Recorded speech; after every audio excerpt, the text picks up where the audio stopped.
mas na verdade, hoje, lembre como eu tinha estabelecido com vocês, chegaria um tempo onde esse tempo que nós vamos estudar o período intertestamentário, é um tempo onde nós vamos estudar muita história, vamos compreender um pouquinho mais como chegou a Bíblia para a gente e como isso se desenvolveu. Eu quero que vocês abram a Bíblia de vocês em Gálatas 4. Eu quero dar algumas dicas de novo de leitura para vocês, porque eu sei que muitos de vocês gostam de ler a Bíblia e gostam de estudar. É fininho, tá, irmãos? Coisa pequena, tá? Beleza aqui. Esse daqui é um livro chamado Período Interbíblico, apesar de eu preferir o nome Período Intertestamentário, tá?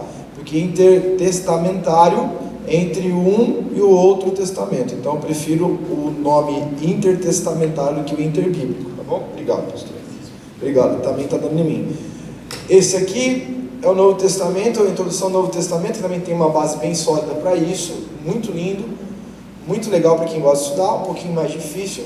E esse daqui é o comentário que eu acho que seria muito legal quem puder comprar e estudar um pouquinho ele, que é o comentário bíblico da NVI, do F.F. Bruce, que é muito legal para você ter um respaldo. Todos os textos bíblicos, uma grande maioria dos textos bíblicos, ele vai trabalhar alguma coisinha relevante com vocês, tá bom? Vamos pegar nossa Bíblia aqui, nossa espada, e vamos lá. Abriu aí, Lidão? Deu, chegou. Hoje nós vamos estudar o período intertestamentário, que é um período que acontece, conhecido por muitas pessoas como 400 anos de silêncio profético. Só que é a pergunta que... Pode colocar o próximo slide? Não. 400 anos de silêncio profético, e a pergunta minha para introduzirmos essa verdade, esse estudo, será? Você vai dizer assim para mim: por que eu tenho que estudar o período intertestamentário? Qual é a valia desse período? É muito. Porque o que acontece? Porque, por exemplo, que existe uma classe de judeus chamados saduceus? O período intertestamentário vai explicar. Por que o cristianismo se desenvolveu com tanta velocidade? Quais são, dentro da história, existe um termo chamado pré-condições históricas. O que significa isso? Que todo advento histórico, ele exige pré-condições para que ele aconteça. Então, por exemplo, nós vamos estudar a história do surgimento do nazismo e o crescimento, o levante de Hitler. Existia uma estrutura histórica pré-montada que propiciava Hitler ascender ao poder, diferentemente se ele tivesse aparecido em outros momentos da história da Alemanha. Quando a gente olha para o Novo Testamento, quando nós vamos estudar o tempo onde Jesus se manifestou, e vocês vão ver isso aqui bem claramente hoje, vocês vão ver que Deus, de maneira soberana, meticulosa, o que ele fez? Ele trabalhou todos os aspectos históricos, culturais, todas as pré-condições para o Messias vir. Então, quando nós olhamos, por exemplo, e nós vamos estudar sobre depois nós podemos estudar um tempo, estudar sobre a escatologia, os acontecimentos dos últimos dias, nós vamos ver que, por exemplo, é necessário que haja uma língua, uma comunicação rápida no mundo todo, para que o anticristo reine. Não é isso que nós aprendemos? Sabemos? Quem não sabe disso ainda, nós vamos estudar. Porém, para o Cristo vir, também necessitava de condições. Tanto é que existiam as profecias pré-vinda do Messias. E nós vamos estudar que, dentro dessa história, nós vamos falar muito de história hoje. Quem não gosta de história, se prepare e faça uma oração. Quem gosta de história, entre aí num êxtase de alegria, porque vai ser muito bênção, vai ser muito legal, tá bom? Então nós vamos falar sobre os 400 anos do silêncio profético, conhecido como período intertestamentário. Porém, queridos, gosto de falar que ele é um período de silêncio profético, primeiro porque nunca não parou de ter uma voz profética. O que nós temos são 400 anos de profetas que profetizaram, mas não entraram no nosso cânon. O que é nosso cânon? Nossos livros sagrados. Então, durante 400 anos, houve profecia em Israel, houve profecia falando sobre os 400 anos, nós vamos ver isso aqui agora. Houve profetas pregando nesse tempo, porém, essas profecias, elas não entram no nosso cânon, ou seja, de livros inspirados, que nós chamamos de livros inspirados pelo Espírito Santo, porque isso não são simplesmente livros históricos, são livros inspirados pelo Espírito Santo, amém?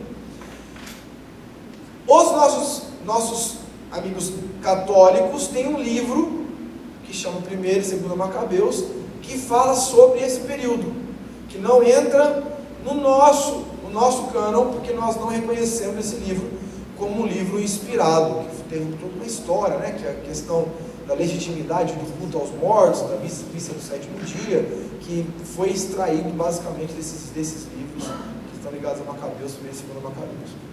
Então, o advento que eu quero falar, que nós vamos estudar aqui hoje, o último advento do Velho Testamento,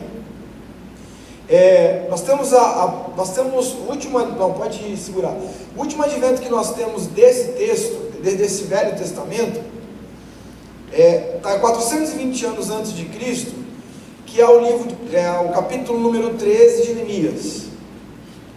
Esse é o último advento histórico que aconteceu, fechando o Velho Testamento. Você vai falar assim, mas o último período não é Malaquias, que é o último livro da Bíblia? Malaquias era o profeta no tempo, está ficando ruim aqui o som, tá bom? Está ficando ruim. Isso. Malaquias, ele era o profeta no tempo de Neemias, que era um político, vamos dizer assim, era um homem de Deus, inspirado pelo Espírito Santo, também usado por Deus para reconstruir Jerusalém. Porém, queridos, quem era o profeta era Malaquias. E nós estamos aqui nesse período, e as pessoas dizem assim, mas nesses 400 anos Deus ficou dormindo e tirou umas férias do homem? Não, aconteceram muitas coisas que vou explicar para a gente por que coisas aconteceram no tempo de Jesus. Da onde vem Herodes, por que Herodes ficou lá, quem são, por onde surgiu o problema com os samaritanos, por que os judeus desenvolveram uma característica muito forte, uma habilidade de se adaptar em outras terras, como que a tradição judaica consegue perseverar e se manter íntegra, ou bem íntegra, mesmo em lugares distantes, porque a língua hebraica ela não morreu, mesmo ela o povo sendo disperso, né, em 70 já depois de Cristo, eles se dispersaram pelo mundo todo, e mesmo assim a língua hebraica continuou vivo, depois que teve a ressurreição do Estado de Israel, no final do século passado, nós estamos falando 2000 anos depois. Por que isso aconteceu? Nós vamos estudar, nós vamos entender que tudo isso tem uma origem, esses 400 anos que nós não temos na nossa Bíblia, mas que tem na história, que tem uma fundamental relevância para que possamos entender o Novo Testamento e tudo que nós acreditamos como fé cristã. Amém? O período então intertestamentário tem 400 anos, e nós temos algumas profecias sobre esse tempo, que vão explicar para a gente que isso era realmente uma coisa muito importante. Esse período é um período de tempo muito importante para que possamos compreender e entender o Novo Testamento. Então nós temos, por exemplo, a profecia de Daniel, ele profetizando, pode dar um clique, isso, Daniel profetiza, né, o profeta Daniel profetizando sobre esse tempo, nós vamos ver a profecia dele. Jeremias profetizando que o exílio seria de 70 anos, antes mesmo de saber, antes mesmo do povo ir para o Egito, ele já dizia, eles vão ficar 70 anos exilados na Babilônia.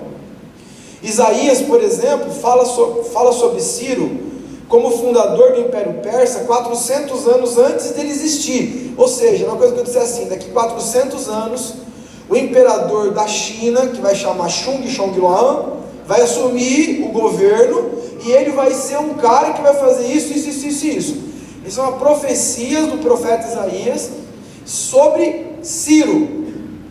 E é muito bom nós estudarmos esse tipo de coisa, porque nós estamos vendo uma materialização histórica de uma profecia de Deus, onde Deus não mente. Então Deus levanta um profeta chamado Isaías para dizer: vai existir um imperador chamado Ciro, 400 anos antes dele nascer. Nem a tataravó dele tinha nascido ainda, e ele já estava dizendo que ia ter um homem chamado Ciro, que ia assumir o governo de uma nação forte, exatamente nesse período, no período que nós estamos falando, intertestamentário. Então, queridos, Deus prepara um mundo para a vinda do Messias. Os acontecimentos regionais e mundiais são preparados como cenário para a vinda do Messias, e vocês vão ver, por isso que nós temos que estudar esse período, por isso que esse período é tão relevante para a gente. Porque, por exemplo, que o pai de João Batista, porque muito provavelmente João Batista foi para lá com os essênios, que era uma facção judaica também, por isso nós vamos estudar o período intertestamentário e essa introdução ao Novo Testamento para entrarmos no Evangelho. Por que, por exemplo, porque hoje os críticos estudiosos acreditam que João Batista fazia parte dos essênios, e por que os essênios surgem lá no mosteiro de Qumran, vai explicar isso também, porque eles se rebelaram contra o sacerdote de Israel. Tudo se explica aqui no período intertestamentário. Por isso que é muito importante nós estudarmos o período intertestamentário. E lá a Bíblia diz em Gálatas 4, o que diz aí a Bíblia em Gálatas 4? Quem pode abrir para mim e ler bem alto?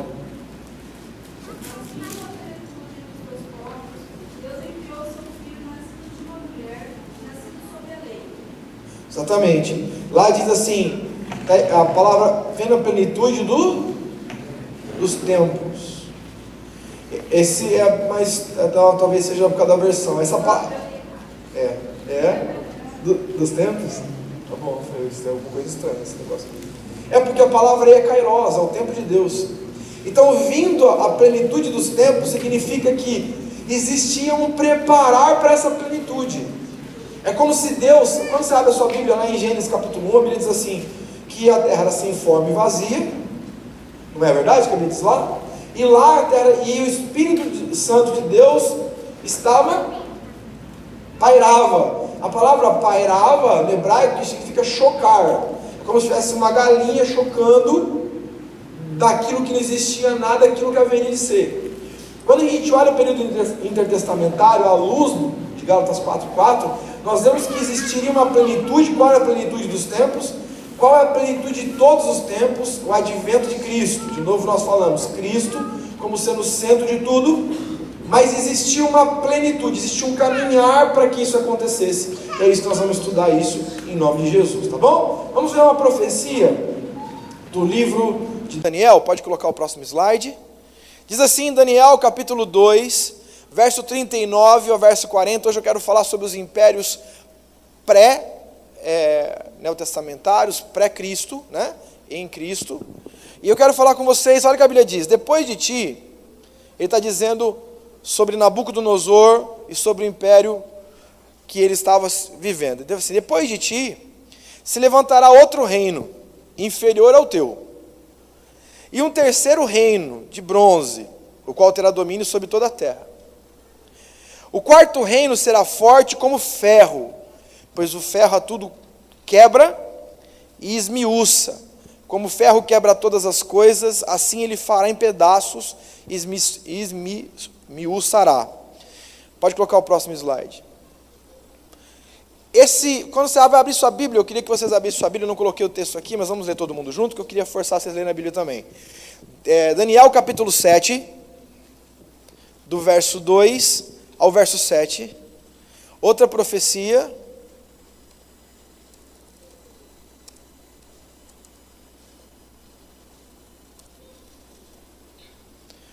Diz o texto assim, 7, 2. Falou Daniel e disse, achou Daniel? Já está aí antes de mim, né? Falou Daniel e disse, pode pausar aqui para a gente, para cada um ler na Bíblia que é melhor. Quero que todo mundo leia a Bíblia hoje, isso. Mergulhar nas Escrituras é sem multimídia, não Bíblia, vamos lá.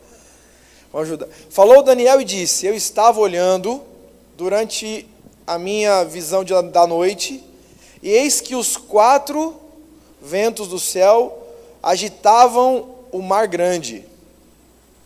4 animais grandes, diferentes uns dos outros, subiam do mar. Estão vendo aí? Estão comigo? O primeiro era como leão, e tinha suas asas, e tinha asas de águia. Enquanto eu olhava, foram-lhe arrancadas asas. Foi levantado da terra e posto em 2 pés, como homem. E lhe foi dada a mente de homem. Continuei olhando, e eis que o segundo animal, semelhante a um urso, o qual se levantou sobre um dos seus lados da boca, e entre os dentes trazia 3 costelas. Guarde esse termo, 3 costelas, tá bom? Então nós temos um leão que tinha asas de águia, e nós temos um urso que tinha entre os seus dentes 3 costelas. Ele dizia: levanta-te, devora muita carne. Depois disso, continuei olhando, e eis que outro, semelhante a um leopardo, e tinha nas costas 4 asas de aves. Lembre-se das 4 asas de ave. E tinha também este animal 4 cabeças. E foi-lhe dado, lembre-se das 4 cabeças. E foi-lhe dado domínio. Depois disso eu continuava olhando nas visões da noite, e eis que o 4º animal, terrível, espantoso e sobremodo forte, o que tinha grandes dentes de ferro, ele devorava e fazia em pedaços, e pisava aos pés o que sobejava. Era diferente de todos os animais que apareceram antes dele, e tinha 10 chifres. O que isso significa? É uma visão apocalíptica. São os animais que virão para poder buscar. Aliás, vocês viram a lua de sangue? Vocês viram? Quem viu? Quem não viu ainda, veja. É legal. A lua de sangue, Israel, todo com uma lua vermelha, né? Tem uma foto do Muro das Lamentações, em cima dele a lua cheia, vermelha, inteira vermelha, e a NASA emitindo uma nota que quando acontecerá as próximas 4 luas novas, luas vermelhas, chamadas luas de sangue, e elas estão pautadas sempre nas mesmas datas, Páscoa e Tabernáculo, e todos eles acontecem no mesmo dia, está previsto isso pela NASA. Então vai acontecer agora, o que aconteceu agora, vai acontecer em Tabernáculo desse ano, exatamente na data do Tabernáculo, e vai acontecer na Páscoa do ano que vem, e no Tabernáculo de novo. Existe uma profecia de Joel, pode ser coincidência? É uma coisa a gente se estudar e ler lá e ver.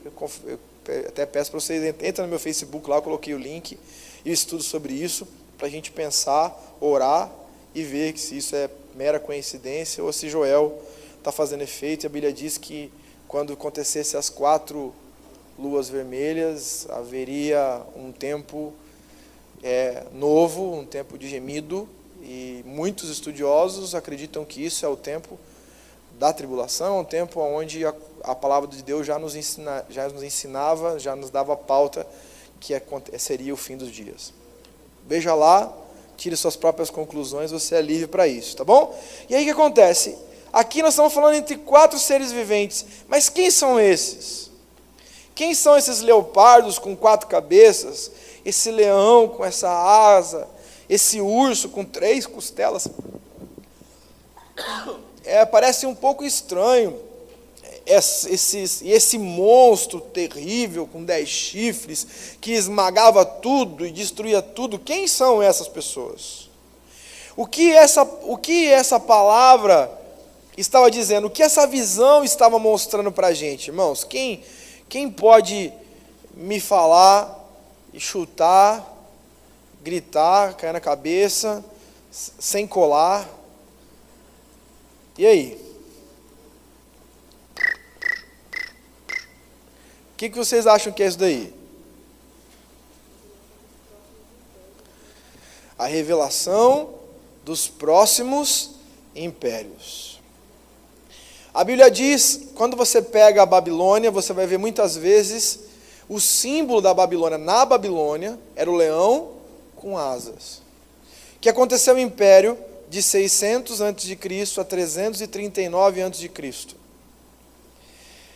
O Império Medo-Persa, que é o segundo império depois, que toma a Babilônia, nós vamos falar disso mais minuciosamente, que aconteceu aproximadamente de 538 a.C. a 331 a.C., ele é o urso, representado pelo urso, e as três costelas, elas representam 3 regiões que o urso dominou e dominou tudo, o Império Babilônico e assim por diante. A Grécia, o leopardo simboliza a Grécia, o Império Grego-Macedônico, que gerou entre 331 a.C. a 168 a.C., e as 4 cabeças é porque Alexandre, que morreu aos 33 anos, depois de dominar quase todo o mundo antigo, desde a Índia até o norte da Europa, ele domina tudo, e depois, quando ele morre aos 33 anos, o reino dele é dividido em 4 cabeças, que dominam todo o império, e assumem isso, e a grande, terrível, nervosa, a violenta, a serpente ou monstro, simbolizava o governo de ferro de Roma, que aconteceu entre 168 a.C. a 476 depois de Cristo. Então, veja como a Bíblia é magnífica, né? Os detalhes e a riqueza da profecia de Daniel, quanto os adventos que aconteceriam, e isso tudo, essa profecia está ligado diretamente ao período intertestamentário que nós vamos estudar. Deus deu uma profecia através de Daniel para revelar os 4 futuros reinos que dominariam sobre a Palestina. Palestina é o lugar onde está localizado Israel. Porque eu não sei se eu vou ter um mapa aqui. Lindão, você consegue ver se tem algum mapa de algum dos impérios aí? Passa mais um slide. Vamos ver. Isso, vamos lá. O que é quando... Não, volta aquele outro. Aí. O que acontece? Não sei se vocês estão conseguindo ler. Pena que eu não tenho um negocinho aqui para poder, um laserzinho para mostrar. Será que você não tem aí? Você não está aí não, né? Está no carro? Será que você não podia fazer um favorzinho para nós, por favor? Mas ele vai ficar dando piti na minha mão, não? Vai dar? Porque ele só mexe esse laser na mão do Gilmar. Se você olhar, tá vendo que tem a Península Arábica aqui embaixo, aqui, ó, essa botinha aqui embaixo em laranja? Você subindo ela, você vai ver que tem Jerusalém, Samaria e Damasco. Estão vendo ali em cima, não? Estão enxergando? Todo mundo está enxergando? Não? Espera aí, eu vou resolver isso já agora. Vamos lá. Já que não tem laser, eu tenho isso daqui, irmão. Não dou conta. Daqui é a Península Arábica. E aqui é o Egito. Você está de brincadeira comigo, né, irmão? Aqui é Jerusalém, Samaria e Damasco. E quando nós pensamos nessa região aqui, ó, como diz um historiador chamado Justo Gonzalez, que falava sobre a história da igreja, ele é um dos maiores historiadores da igreja primitiva, para mim é o maior de todos. Ele fala que isso daí é a maçã do mundo antigo, porque é a ligação, não sei se vocês estão percebendo. Aqui, o Egito aqui é a África, para cá, tá vendo? Para cá tem o Golfo Pérsico, que hoje, né, nós temos ali hoje o Irã, o Iraque, e aqui já é a Ásia, e para cá, onde está escrito Lídia, ali, tá vendo ali, ó? Não está aquele negócio mar Mediterrâneo, aquilo já é a Europa. Então, o lugar onde está Jerusalém, as pessoas assim, nossa, como Israel era perseguido. Na verdade, essa sucessão de impérios, porque todo império que ganhava, crescia, ele queria dominar essa área, porque essa área é uma região central. Por exemplo, se você vier por terra do Egito para a Europa, você tem que passar por essa área. Então era uma cereja do bolo. Todo mundo quer isso daí. Porque o que tem em Jerusalém, irmão? Por que você fala assim, nossa, Jerusalém? Meu Deus, quero conhecer Jerusalém. É maravilhoso porque existe um glamour espiritual, existe uma história bíblica por trás disso, mas Jerusalém não tem nada. Israel não tem nada, irmão. Tem lá, é bonito, porque Deus é misericordioso. Hoje você vai andando pelo deserto de Jerusalém, você vai ver as tâmaras. Os caras conseguiram fazer plantação de fruta no meio do deserto. Aqueles kibbutz que eles têm lá, que é um absurdo. Muito obrigado, Gilmar. Vai funcionar? Se não funcionar, irmão, vou descer porrada. Lá, agora ficou bom. Então, quando a gente pensa nessa área aqui, ó, que é onde, tá vendo aqui Jerusalém, ó, aqui é a Judéia, aqui é Samaria. Essa região aqui, ó, era a região que era uma cereja. Porque aqui é nada, aqui é só deserto. Aqui vinha da Ásia, o povo que vinha da Ásia, passava por aqui. Quem vinha do Egito, da África, passava por aqui. Percebam o Nilo, ó. Vocês estão vendo o Nilo aqui? O Nilo. E esse rio era muito fértil, acomodava milhões de pessoas.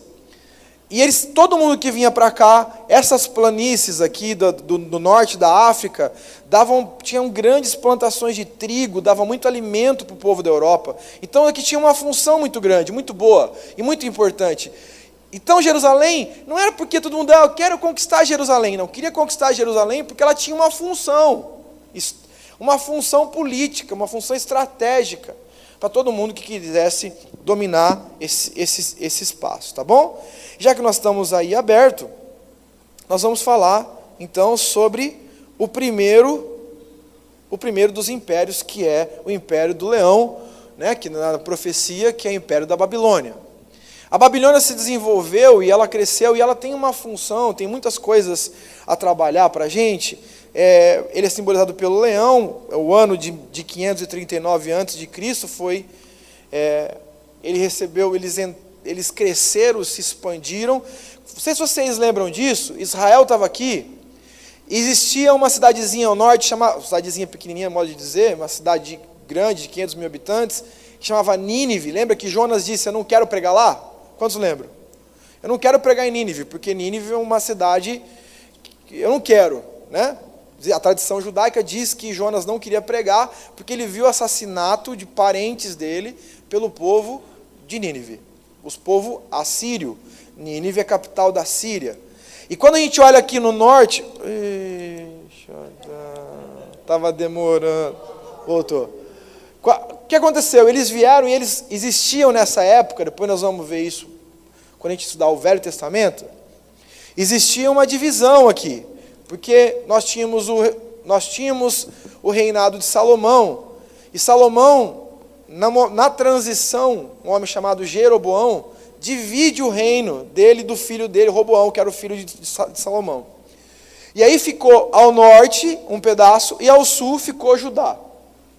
Quando veio o povo assírio, eles começaram a invadir, e o Império Romano depois veio e dominou tudo, inclusive o sul. Foi na época da pregação de Jeremias.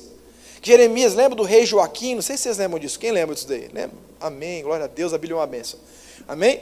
Que ele furou o olho, o rei da Babilônia furou o olho do rei Joaquim, e Jeremias ficava gritando, gente, vocês estão loucos, vocês têm que se converter, e que está vindo aí, lá vem esse cara, fala bobagem, que vai vir juiz, esse cara é um idiota, sei que lá, beleza, prenderam o cara, e aí, esse acontece, é o Império Babilônico. Você vai dizer assim para mim, por que ele é importante para a gente, né? Por que estudar esse aí é um império importante? Primeiro, por um motivo, pela dispersão de Israel. Eles tinham uma política de domínios babilônicos, que era assim, fragmentar para governar. Então eu tenho que tirar a identidade. Quando a gente vai estudar a história dos povos afro-brasileiros no Brasil, por exemplo, nós vemos que os navios, né, que foram lá pegar os negreiros, né, o tráfico de escravos, eles chegavam no Brasil e eles dividiam por tribos. Então, por exemplo, se foi pego mais o sul, se for de uma outra tribo, eles juntavam todos esses negros, mas eles sem identidade étnica, ou seja, eles não tinham eu não conseguia me ver no outro, eu não tinha língua, então eles não conseguiam se arquitetar para se rebelar contra o dominador. Essa era a política de domínio dos babilônicos. Então eles pegam muitas pessoas que estavam aqui nessa região, está ficando fraquinha essa coisa, eles pegam e começam a enviar para todo quanto é lado, e eles levam para a Babilônia. A Babilônia, que também é conhecida, Babilônia, que hoje é o Iraque. E que era conhecida a famosa Babilônia, que era a cidade dos prazeres, que era a cidade dos jardins suspensos, né, a maravilha do mundo antigo. E era um povo, e isso é importante para que a gente entenda, porque isso desencadeou uma série de questões importantes para a cultura judaica. Por exemplo, quem aqui já ouviu falar, lá em João capítulo 4, de um povo chamado samaritano, quando Jesus encontra uma mulher lá no poço d'água, que é uma mulher samaritana. Quantos lembram desse texto? João capítulo 4, lembra disso? Por que ela vai lá e você vê que tem uma pequena tensão religiosa entre ele e ela, porque ela fala assim, que ele é profeta, e ele diz, onde você adora? Ela adora, eu adoro em Gerizim, eu adoro em Jerusalém, e você... O senhor, sendo judeu, fala comigo, sou samaritana. E ele fala, não, além de ser samaritano, eu entendo, ainda você teve 5 maridos ou 4, sei lá, teve uma pancada de marido lá, né? E aí, mas por que existe uma tensão?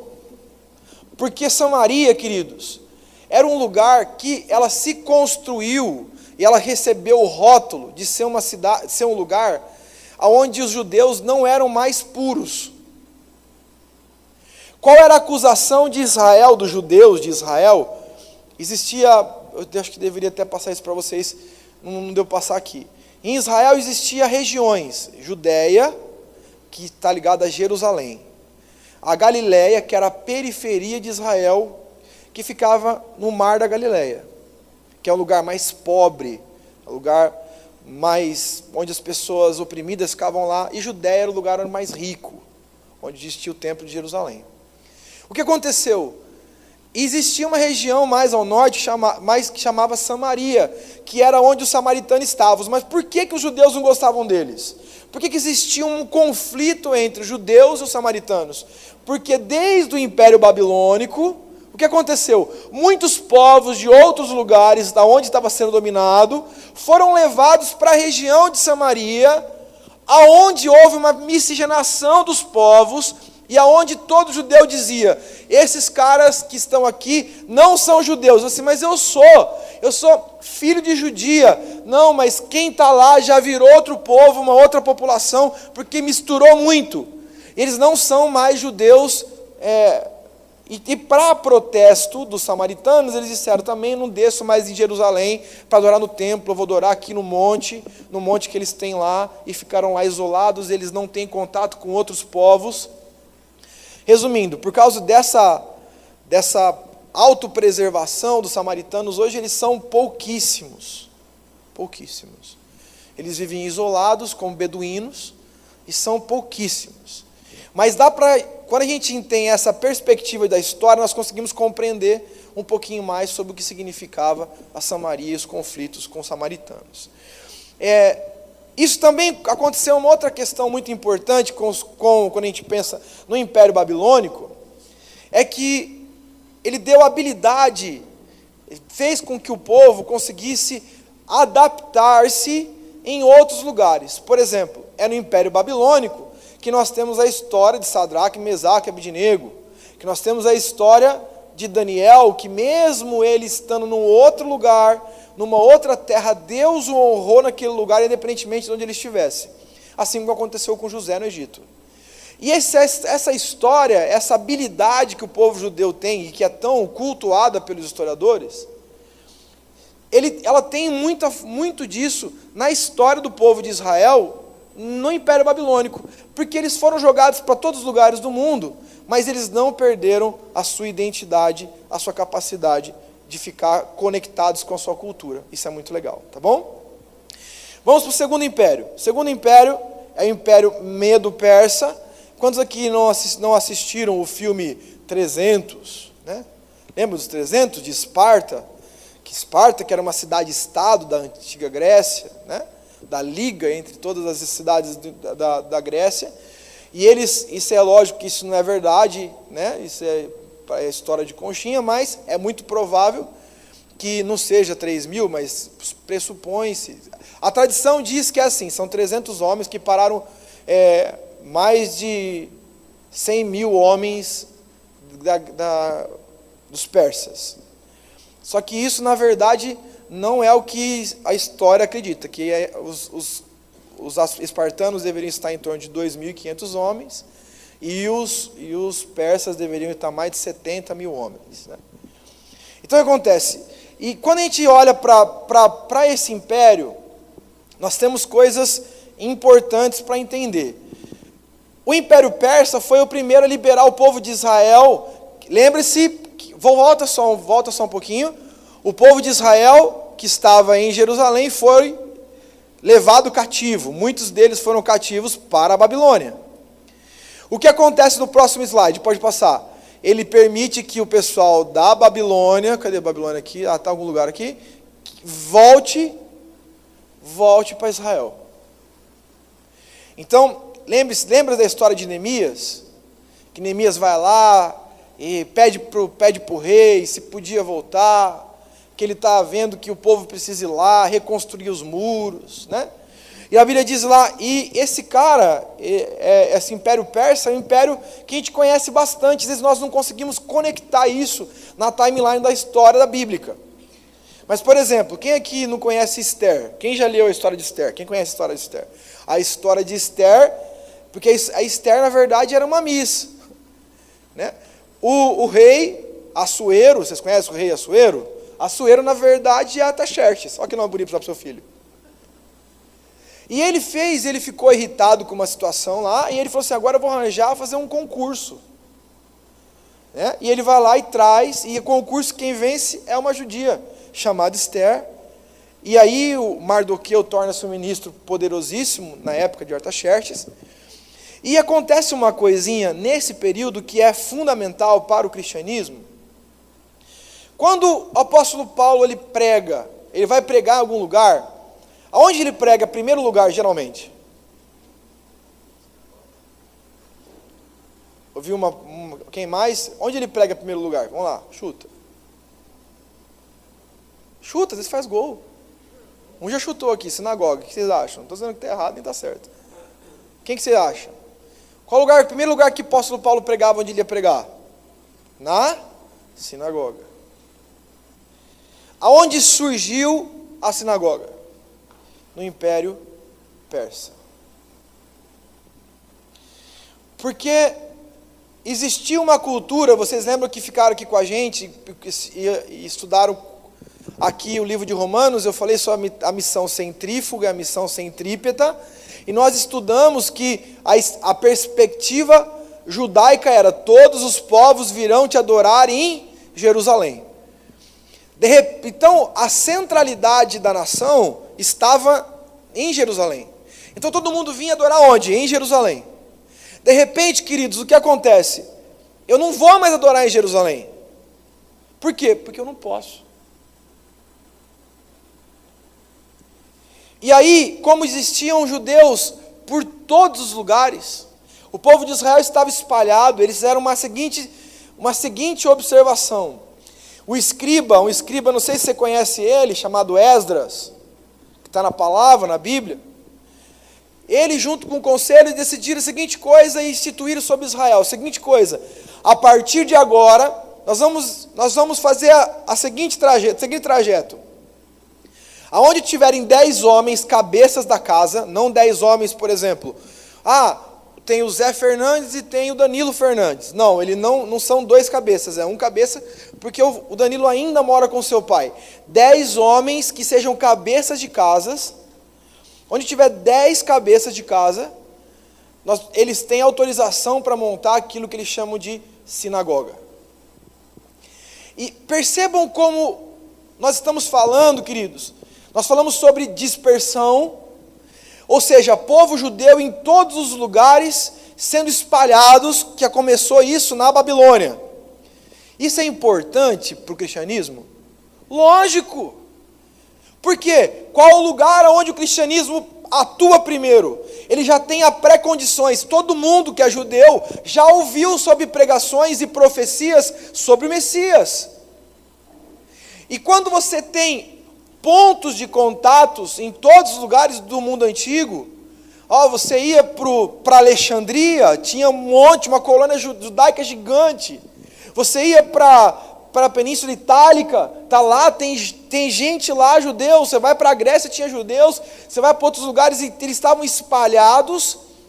E nessa dispersão que aconteceu, queridos, eles tinham agora um centro de proteção cultural e religiosa, que era a sinagoga. E se eu tinha alguém que era capaz de entrar numa sinagoga como judeu, como acontecia com o apóstolo Paulo, eu tinha um ponto de contato, um ponto de pregação preparado para mim no mundo inteiro. Por isso que às vezes nós não entendemos, Deus meticulosamente começou a montar. Isso é um ensinamento para a gente na vida prática, porque a gente acha que às vezes acontece algumas coisas na nossa vida que é por acaso. Eu quero dizer para você que Deus vai montando meticulosamente as pré-condições para que também o Messias nasça e viva em nós, assim como aconteceu lá. Deus, ele vai montando, ele vai projetando, ele vai montando, ele vai arquitetando, ele vai construindo, ele vai esculpindo a história, para que o advento, a plenitude do tempo de Cristo, aconteça na história, mas também aconteça na minha e na sua história. Está dando para compreender? Essa dispersão nasce as sinagogas, e o escriba Esdras, ele ensina e ele articula, ele monta esse projeto de Deus, que muitas vezes nada mais era do que uma célula que mantinha a tradição judaica, o culto a Javé, Deus Todo-Poderoso, que é o nosso Deus até hoje. O cristianismo e essa sinagoga foi a fonte de contato de pregação, era o início, era o ponto de pregação em lugares hostis à pregação do Evangelho. Vocês lembram que existiam, na visão de Daniel, a ursa tinha 3 costelas. Quais eram as 3 costelas? As 3 costelas eram o mundo babilônico, que foi conquistado, o mundo medo e o mundo próprio persa. As 3 costelas simbolizavam o aglomerado, o domínio dessas 3 potências, gerando o governo medo-persa. O império era muito grande, ele estende-se por mais de 2 séculos, e foi destruído em 336, antes de Cristo, pelo governo de um jovem, chamado Alexandre o Grande, que ganha uma batalha contra Dário, que era um grande imperador persa. E aí nós vamos entrar no terceiro império, que é o Império Grego Macedônico, desse homem chamado Alexandre o Grande.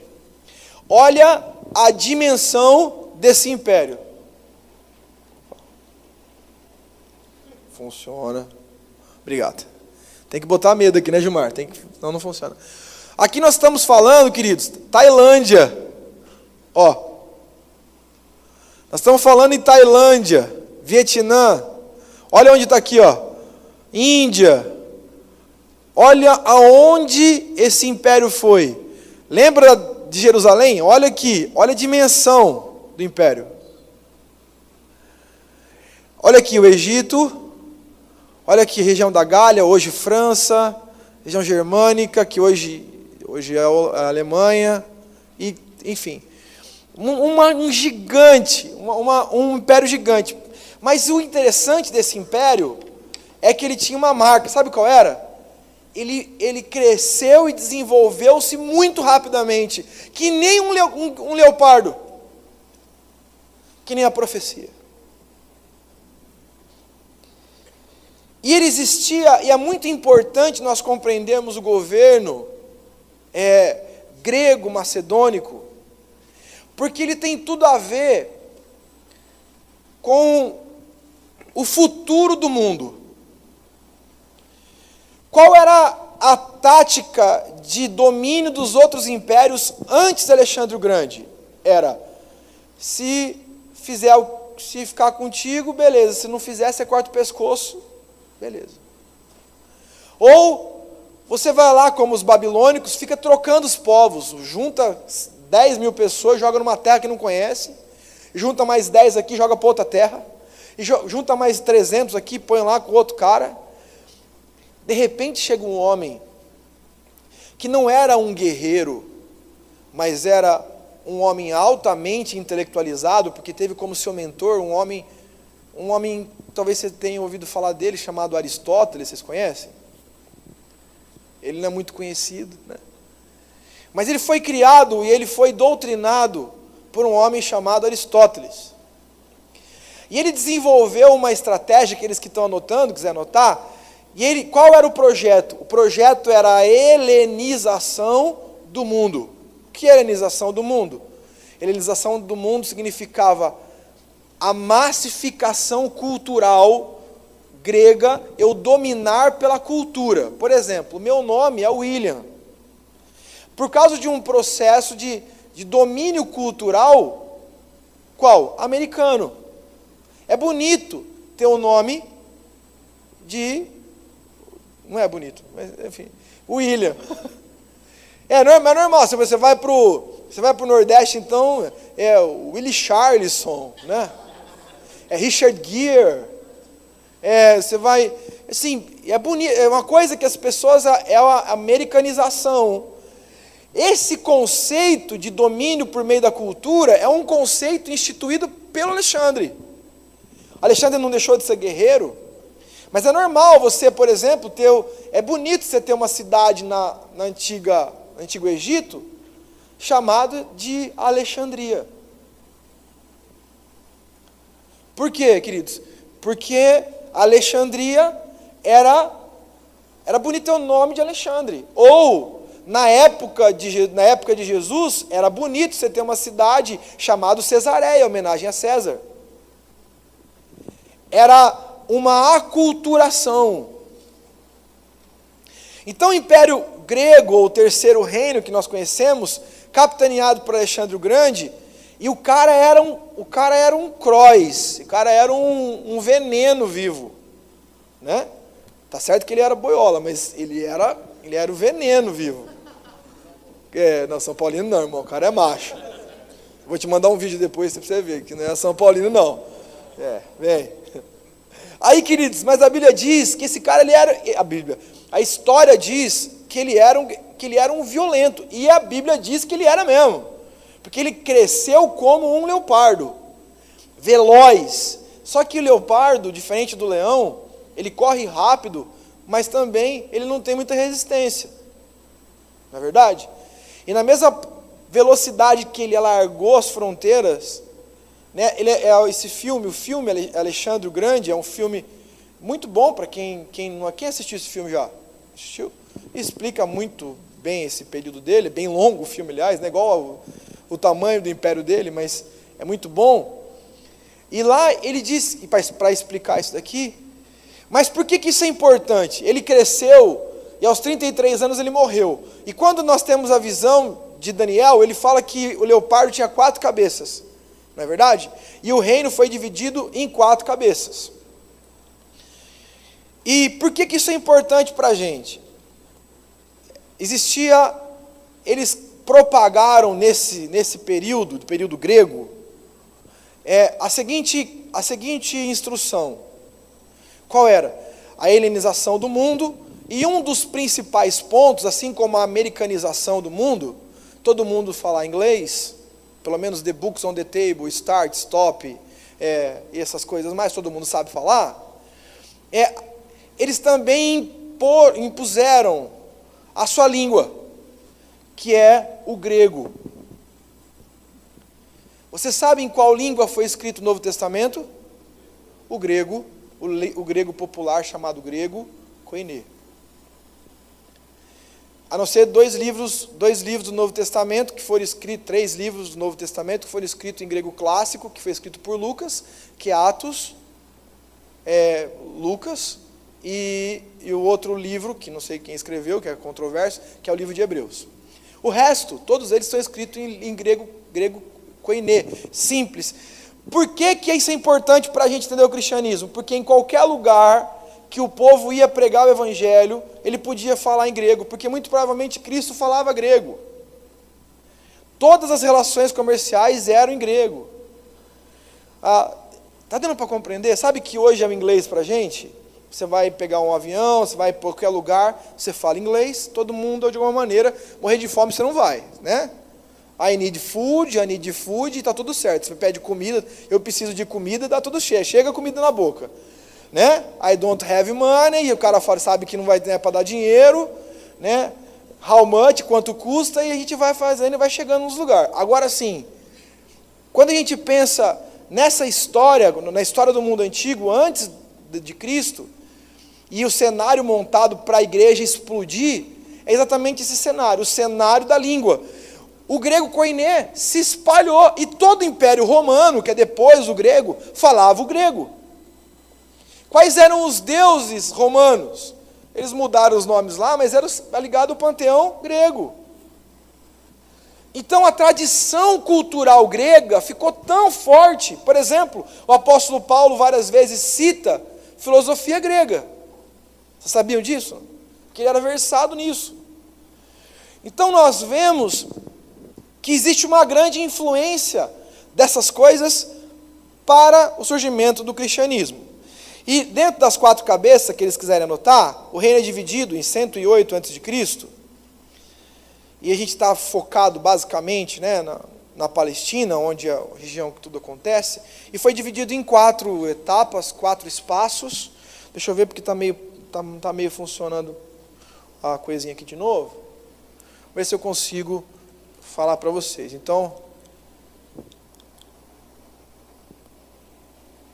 está meio devagar aqui hoje. Eu preciso comprar um bicho daqui. Né? Olha lá. Então o que acontece? Nós temos Cassandro. Ih, não vai dar para falar, não vai dar para mostrar. Dá uma batidinha?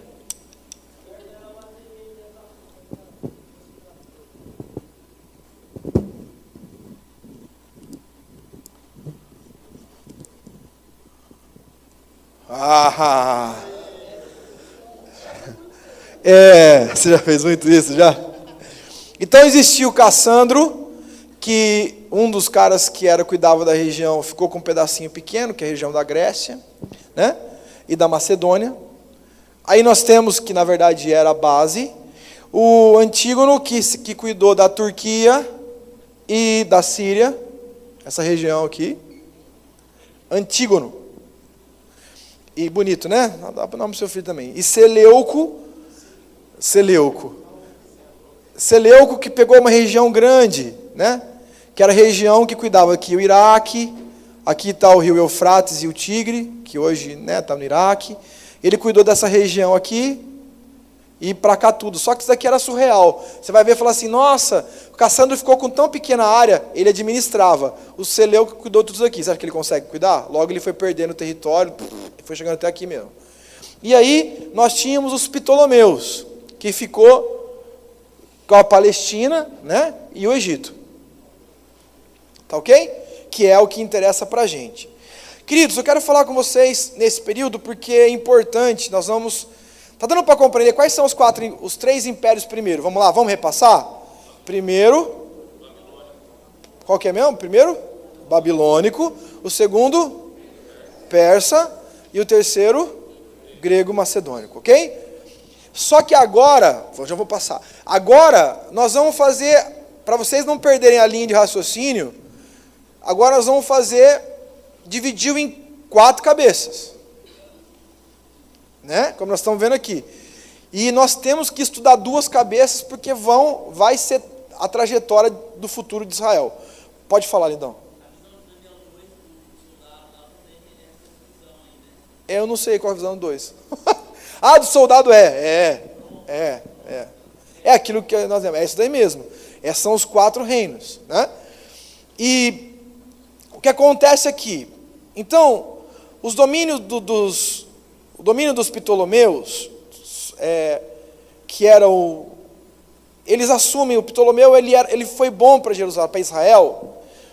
Por quê, queridos? Porque Ptolomeu ele tinha uma linha de governo muito parecida com a linha de governo do Alexandre o Grande. Então ele disse assim, eu não vou tumultuar, eu vou dar espaço para o povo de Israel viver tranquilo. Então eles vão viver, eles vão crescer, e Israel prosperou muito nessa época. Israel prosperou, Israel se desenvolveu, muitas pessoas de Israel foram morar em Alexandria, que era a maior biblioteca do mundo antigo, e muitos judeus eram isso, e surgiu uma coisa muito importante. Nessa época, aconteceu um advento para a história do povo judaico-cristão, muito importante, que é a escrita de uma Bíblia, do Velho Testamento, chamada Septuaginta, que é a primeira versão da Bíblia, que era em hebraico, né, para uma outra língua, que é a língua grega. Por isso que chama Septuaginta. Essa versão, agora preste atenção, o que isso tem a ver com o cristianismo, com Jesus, com pregação do Novo Testamento, versão Septuaginta? Eu tenho as bases religiosas do judaísmo numa língua que o mundo inteiro consegue ler, preparando o terreno para que Cristo seja exposto para esses povos. Está dando para compreender? Então, muitos judeus cresceram, se desenvolveram, né? E ele também teve esse Ptolomeu, ele teve um romance famoso, né? Não sei se você conhece ele, esse famoso, uma egípcia famosa, você conhece ela? Uma tal de Cleópatra, que tem uma origem macedônica, e até alguns historiadores ficam discutindo se ela era loira. Algumas acham que ela é loira, e outros falavam que ela é egípcia, então ela é morena, mas como ela é macedônica, talvez ela seja loira. Bom, eu não quero nem ficar perdendo tempo com esse negócio, vamos continuar. Ela tinha luzes, certeza, né? Ela fazia luzes. Chegaram uma vez para Carla e falaram assim, para Carla, minha esposa, falou assim, senhora Carla, eu queria fazer uma pergunta para a senhora, qual a cor do seu cabelo? Você está de brincadeira. Perguntar a cor de cabelo de uma mulher. Ainda mais para mim, né, que troca de cor toda hora. Olha lá, e lá existia um conflito entre, lembre-se que eu falei dos 4 reinados? Amém. Aí, o que aconteceu? Nós tínhamos aqui a região do Ptolomeu, lembrando que Jerusalém é aqui, temos a região do Ptolomeu, e tinha uma região dos Seleucidas. Olha que legal, que bonito o nome. Seleucidas, que é o cara, seu general Seleuco. Agora pensa num tempo trash da vida de Israel. Foi o que aconteceu nesse momento. Um cara chamado Antíoco Epifânio, no ano de 175 a.C., vem e domina o governo Ptolomeu e domina a Palestina. Só que esse cara é diferente. Ele não é bonzinho como os Ptolomeus. E ele tem algumas atitudes extremamente agradáveis. Por exemplo, ele fazia com que os judeus, todos moralistas, como são até ainda hoje, cheios de pudores sexuais, corressem pelado, apostassem corrida nu. Ele teve uma atitude assim, nada muito agressiva também.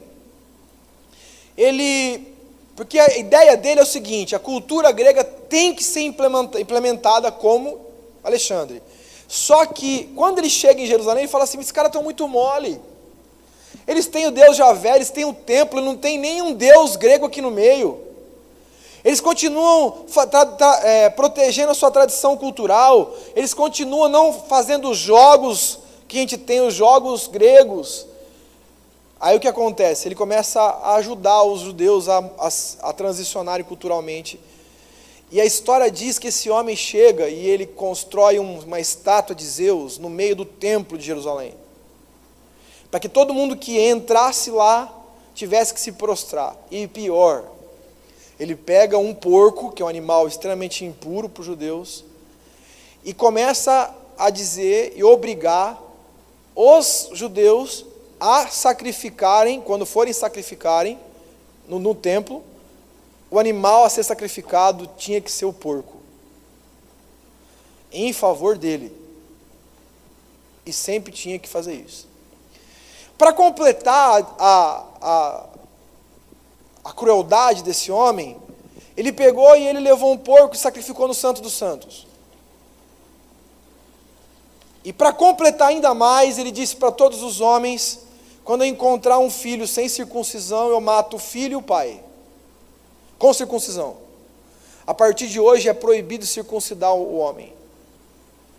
E nesse aspecto, nesse momento de profunda opressão, que está relatado no livro de Macabeus, se você quiser ler como fonte histórica, pode ler, não é pecado não.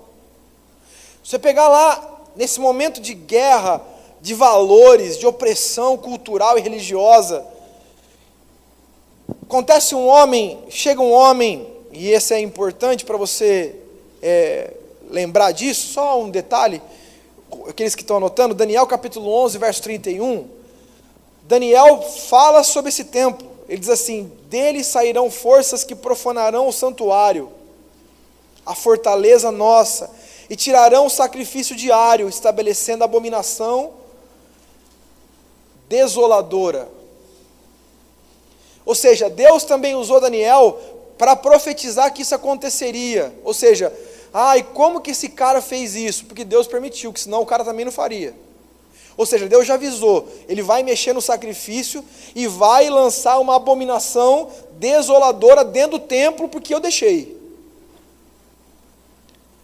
E de repente chega um homem chamado Matatias Macabeu. E um dia pega esse homem e ele é obrigado a sacrificar, porque quando eles dizem assim, não, o Danilo Fernandes é um cara que não se prostra à tradição grega, não é? Não, Danilo, não, então tá bom, vem cá um pouquinho, agora vem com uma faca no pescoço, fala assim, pega um porco. Ele pegava um porco e falou assim, agora sacrifica ele aqui no altar, você. É assim, ou você mata o porco e sacrifica, ou ele mata você como porco. O que Matatias fez? Ele pegou a faca para matar o porco, se agachou, e quando ele foi enfiar a faca no porco, ele tirou do porco e enfiou no peito, na pessoa que era o enviado, o emissário do rei. Quando aconteceu isso, os soldados vieram e houve uma revolta popular naquele momento, e para fugir, porque ele não tinha força bélica para enfrentar os Seleucidas, ele foge para as montanhas escondido com a sua família. E ele começa a usar, depois disso, uma técnica de guerrilha, como acontece hoje, já que eu não posso enfrentar o exército, eu uso técnica de guerrilha. Ele foi matando os soldados um a um, com emboscadas, foi matando os soldados Seleucidas, até que eles estouram uma grande revolta e ele domina Jerusalém, Israel. Queridos, está dando para compreender? Tá muito maçante a história? É muita coisa, né? Pode falar. Não, Judas é o filho dele. Então Matatias, ele pega e ele foge. Desculpa, eu falei errado aqui. Matatias sobe e esconde lá, mas ele morre nesse período de guerrilha, ele morre. E aí o filho dele, Judas Macabeu, assume, e ele que assume o poder, expulsando os gregos de lá, e o governo inimigo e opressor. Aí ele restitui tudo, derruba a estátua de Zeus, o povo fica, reconstrói tudo, faz a circuncisão coletiva de quem não era circuncidado, e fazem toda uma festa em Jerusalém, glória a Deus por isso, Israel fica em festa, né? Só que acontecia, depois ele morre, e assume o seu irmão Jonatas, e aí existia um problema. Em Israel, o sacerdote não conseguia governar, um rei nunca conseguirá governar se não tiver a ajuda de um sacerdote. Essa família de Matatias era uma família sacerdotal, eles tinham o direito de ser sacerdotes. Porém, aconteceu um pequeno problema. Eles não podiam assumir o sumo sacerdócio. Ou seja, o sacerdócio máximo, porque segundo as Escrituras, o sumo sacerdote tinha que ser de origem de um sacerdote chamado Zadok. Vocês estão endoidando, né? Tanta informação, né? Eles tinham que ser, resumindo, para poder dominar tudo, governo político, governo religioso, e ser o sumo sacerdote, ele falou assim, agora acabou esse negócio de Zadok, quem vai assumir aqui agora o sumo sacerdócio sou eu. E por isso, nasce um grupo religioso que nós conhecemos muito bem, no tempo de Jesus, que são os mais cruéis, talvez, os mais separados da religião, os mais vendidos para Roma no tempo de Jesus, chamados saduceus. Os saduceus, eles assumem o sumo sacerdócio de Israel, e Caifás eram descendentes de Macabeus, e eles não podiam estar lá. Ou seja, instituiu-se sobre Israel um governo muito mais político-religioso do que religioso-político. E isso gerou grandes problemas, inclusive um grupo, que nós vamos estudar isso na próximo culto mergulhando, um grupo chamado Essênios, que era um grupo que fugiu de Israel, falou assim, eu não concordo com o que estão fazendo com o templo, a religião, o sumo sacerdote que está aí, ele é descendente de Macabeus, mas ele não tem descendência de direito legal, espiritual, bíblico, para poder assumir aí, e eles fogem para um mosteiro chamado Mosteiro de Qumran, onde lá eles começam a aprender, estudar a Bíblia, e a gente vai ter uma longa história com eles também, porque eles têm muita coisa a nos ensinar sobre Cristo, e aí é isso que acontece. Então, inicia, a partir desse momento, uma dinastia chamada dinastia asmoniana, que é de Macabeus, que fica 100 anos no poder, até que essa brigaiada de, não, eu tenho direito, não tenho, judeu matando judeu, e os caras, não, agora eu tenho poder, não, porque judeu ele tinha um problema, ou ele brigava com todo mundo, quando ele não tinha brigado com ninguém, ele brigava entre ele mesmo. E quando eles não tinham nenhum inimigo fora, eles arranjavam um inimigo dentro e brigavam. E quando nós olhamos, nessa época apareceu um general romano, dizendo assim, não, eu vou pacificar vocês.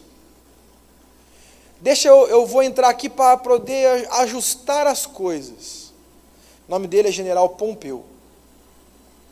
E General Pompeu assume o poder, e ele destitui do poder o poder político dos macabeus. Depois de 100 anos, os macabeus governando sobre Israel, ele diz assim, agora quem governa politicamente sou eu. Você vai fazer o que agora? Você vai cuidar agora só da religião. Vocês vão tomar conta da religião, porém, tudo que você for fazer na religião que vai contra o império, vai ter problema comigo. Ele destitui, e aí surge o quarto império, pode colocar aí, é o quarto império, que é o Império Romano, com as suas dimensões e com a sua força prevista pela profecia de Daniel, que também está nesse período intertestamentário, e já entrando no período testamentário de Novo Testamento, que todo o cenário político, religioso, econômico, geográfico, foi as pré-condições para que Cristo se manifestasse e a igreja pudesse explodir para o mundo inteiro. E depois, nós vamos parar por aqui, e aí surge um homem chamado Marco Antônio, que também pegou a tal da Cleópatra, e esse general, Marco Antônio, ele institui um cara para ser rei sobre a Palestina, que é Herodes, que nós conhecemos, que lembra de Herodes que mandou matar os bebezinhos lá no nascimento de Jesus? Esse daí. Nós sabemos que ele é meio psicopata, né? E para conciliar Marco Antônio, para poder dizer assim, eu vou pegar um cara, para ele poder ter legitimidade genética, vamos dizer assim, para assumir Israel, eu vou fazer com que ele case com uma mulher chamada Mariana, que era a última filha lá, descendente dos macabeus. Só que aí um dia ele acordou com raiva dela e matou ela. Ele é um cara super tranquilo, ele é um cara super bem ajustado emocionalmente, né? E sem demônio quase. E aí, queridos, ele estabelece, e ele vai lá e mata, e ele começa a reinar, e aí, na próxima semana, nós vamos estudar Quem são as facções judaicas? Quem são os fariseus? Quem são os saduceus? Quem são os essênios? O que existe de relação entre cada uma dessas facções? Qual é o cenário político de Israel? Cenário religioso de Israel? Por que que os romanos davam tanta liberdade para os líderes religiosos? E por que os líderes religiosos sufocavam todo tipo de religião? Todo manifesto religioso contra Roma. Por que que os sacerdotes, quando foram pedir para os romanos matarem Jesus, ele está dizendo que ele é o rei dos judeus? Porque existia um acordo entre eles. Nós vamos estudar todo esse cenário de fundo, pano de fundo, para que nós possamos compreender muito mais do Novo Testamento. Depois nós vamos estudar os evangelhos. Quando nós olhamos, e só recapitulando, esses 4 impérios, nós vemos coisas muito interessantes sobre que deram origem. Nós vimos hoje aqui a origem da sinagoga, nós vemos a preservação da cultura judaico-cristã através dos núcleos chamados sinagoga, que isso se espalhou para o mundo inteiro, a dispersão que começou com o Império Babilônico, que levou judeus por todos os cantos do mundo, propiciando todo o aspecto histórico preparado para poder receber o Evangelho.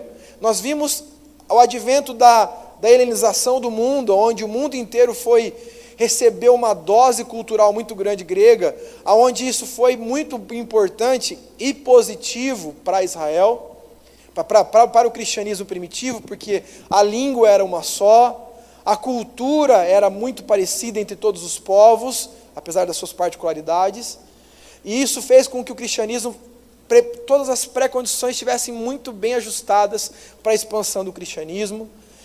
E agora nós vamos estudar na próxima aula, próximo culto, se você quiser falar, para mim é muito mais um culto-aula, né? Para que a gente possa entender que também os romanos fizeram isso, né? Com a famosa Pax Romana, existiam estradas que ligavam todo o império, facilitando os missionários irem por todos os cantos.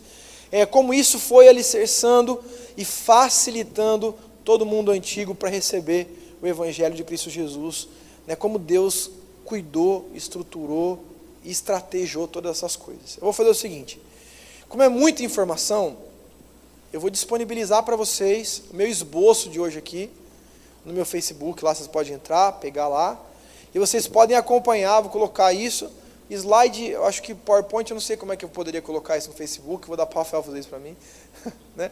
Mas assim, vocês podem depois pegar isso daqui e estudar em casa. Vou dar uma dica para vocês, estudem mesmo, porque senão vocês vão sair daqui, vai ser só informação e vai se perder rápido.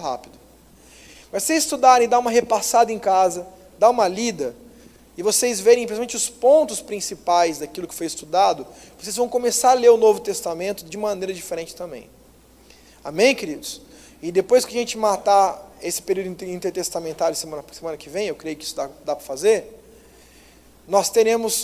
vamos entrar no livro, vamos ler os evangelhos sinóticos, vou explicar o que é isso também na semana que vem, são os 3 livros, são os 3 livros da Bíblia, Mateus, Marcos e Lucas, que tem a mesma fonte, e João é o 4º evangelho diferente, né, que tem uma fonte diferente.